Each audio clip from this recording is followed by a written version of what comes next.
Alright guys, so I just got a $24,000 bonus from work, and before you get all excited, let me tell you exactly what happened, because it was not as glamorous as it sounds on paper. Yeah, it looks amazing. 24 grand is a lot of money, no question about it. But then Uncle Sam showed up and took his cut, and let me tell you that hurt. After taxes, I saw $12,000 actually land in my bank account, just 12. So right off the bat, almost half of that bonus disappeared, and that is just the reality of getting a big check like this when you are a W-2 employee. You don't get to dodge those taxes, they take it before you even see it. And I know some of you are probably thinking, oh man, that sucks, Reed. Why would you even want a bonus if they take that much? And I get it, it stings. But here's the thing, I would rather have $12,000 than $0. And I would rather have that money working for me in the right places than sitting in my checking account waiting to be spent on stuff I do not need. So before I even saw a single dollar of that $12,000, I had already routed $3,600 straight into my Roth 401k. I love doing this because it forces discipline. I do not even have to think about it. It just happens automatically. And if you are not doing something similar with your own money, you need to start because willpower is overrated. You cannot rely on yourself to make the right decision every single time. You have to set up systems that make the right decision, the default decision. That is what the Roth 401k contribution does. For me, it takes the money before I can touch it and puts it to work in my retirement account. And the best part is I do not even miss it because I never saw it in my checking account in the first place. Now, after that $12,000 actually showed up in my bank account, I had to decide what to do next, and I knew exactly what my first move was going to be. I finished maxing out my Roth IRA with an additional $6,000 contribution. Now, for those of you who do not know what a Roth IRA is, let me break it down real quick because this account is honestly one of the most powerful tools us normal people have for building wealth. A Roth IRA is a retirement account where you contribute money that has already been taxed. So you pay taxes on it now, and then when you retire and take the money out, you do not pay any taxes on the growth. That means every single dollar of profit you make inside that account over the next 30 or 40 years is completely tax-free. That is huge, and there is no way I was going to leave that opportunity on the table. So I maxed it out, no hesitation, no overthinking. I just did it. And here's why that decision was so important to me. By maxing out my Roth IRA early in the year, like before April, I basically removed that financial obligation for the rest of the year. I do not have to worry about scraping together money later to hit that limit. It is already done, and that frees up a ton of cash in the coming months that I can now redirect into my brokerage account.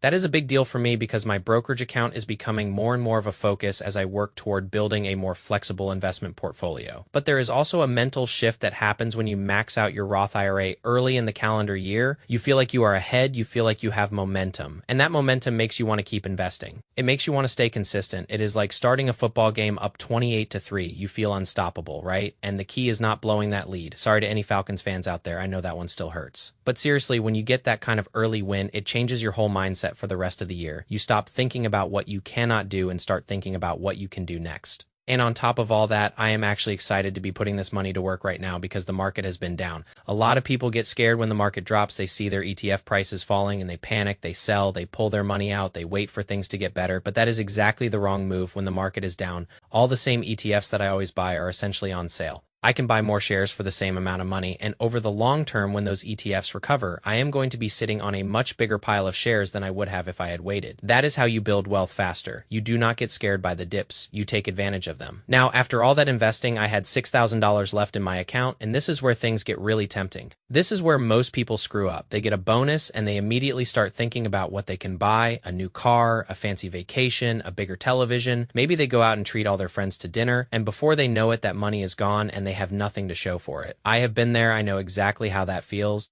When I was in my early 20s, I got a smaller bonus and I spent it all within a week on stuff I cannot even remember now, clothes, eating out random junk. And when I looked at my bank account afterwards, I felt sick. I had nothing to show for it, no savings, no investments, just stuff that I did not really need. So this time I wanted a balanced approach. I did not want to be the guy who saves every single penny and never enjoys life, but I also did not want to be the guy who blows it all and has nothing to show for it. So I split it right down the middle. $3,000 went toward fun spending on whatever I decide. Could be a trip, could be a nice dinner, could be something for my fiance and our dog. I do not know yet. But the point is, I gave myself permission to enjoy some of this money because I have already handled the important investing milestones, and the other $3,000 went straight into my taxable brokerage account, continuing to build that bucket of flexible investments that will eventually give me the option of early retirement. Let me tell you a little bit more about my brokerage account because this is something I have been thinking about a lot lately. Right now, it is sitting just over $45,000. And in my mind, I want this to hit $60,000 by the end of the year. That would be a massive milestone for me, and honestly, it would put me in a really strong position financially.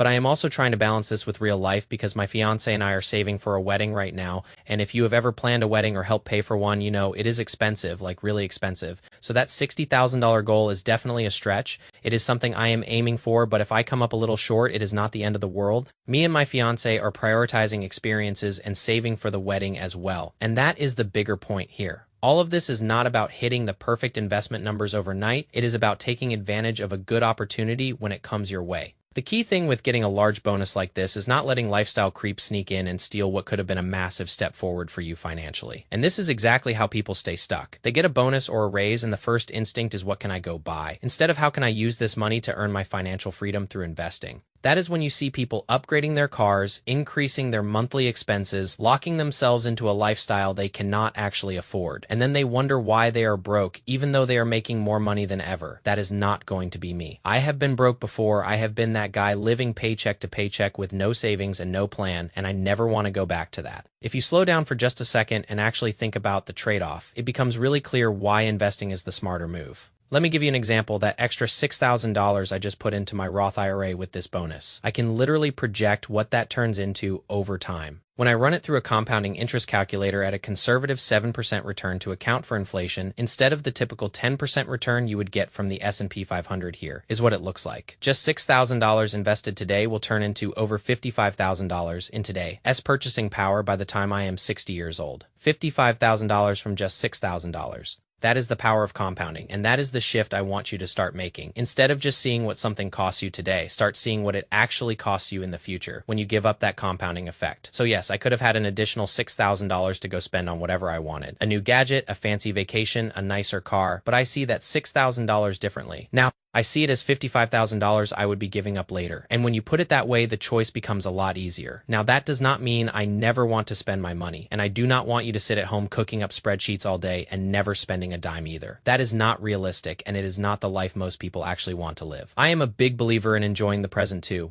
I just got back from a camping trip with my fiance and our dog, and it was an awesome time. We hiked. We cooked over a fire. We sat under the stars. It was simple and it was cheap. And it was one of the best weekends I have had in a long time. You do not need to spend a ton of money to have a good time, but when you do want to spend money, you should do it from a position of control, not impulse. That is really what this whole video is about. If you get a bonus or a raise or a bigger paycheck, you need to be prioritizing investing. If you want to build your financial freedom, take care of your future self up front, and enjoy what is left without guilt. Do not do it the other way around, where you spend first and then wonder why you are not getting ahead. That is the trap that keeps people stuck in the same cycle year after year. They make more money, but their lifestyle expands to match it, and they never build any real wealth. And then 10 years go by, and they are still in the same spot, wondering what happened. I think about my own journey a lot. When I was 22 years old, I was a mess with money. I had credit card debt. I was spending my whole paycheck before I even got it. I had no savings, no investments, no plan. I was just floating through life, hoping things would work out. And surprise, surprise, they did not. I hit a point where I realized I needed to make a change. I started reading about personal finance. I started watching videos like this one. I started making small changes that added up over time. And now here I am at 27 with a fully funded emergency fund, a maxed out Roth IRA, a growing brokerage account, and a plan for the future. I am not rich. I am not a financial expert. I am just a normal dude who decided to take control of his money instead of letting his money control him. And that is what I want for you too. I want you to look at your own situation and ask yourself, am I making the best use of the money I have? If you got a bonus today, what would you do with it? Would you spend it all? Would you save some? Would you invest it? There is no single right answer for everybody. But the smartest move is usually somewhere in the middle. Invest for your future, enjoy your present, and do not let lifestyle creep steal your progress. So that is everything I have for this video. Let me know down in the comments what you would have done with a $24,000 bonus. Would you have invested it? Would you have spent it? Would you have done something totally different? I would love to hear your take. And as always, thanks for watching and sticking around until the end. I know these videos can get a little long, but I really appreciate you being here if you got something out of this video. Consider sharing it with a friend who needs to hear it too, and I will see you all in the next one. Peace.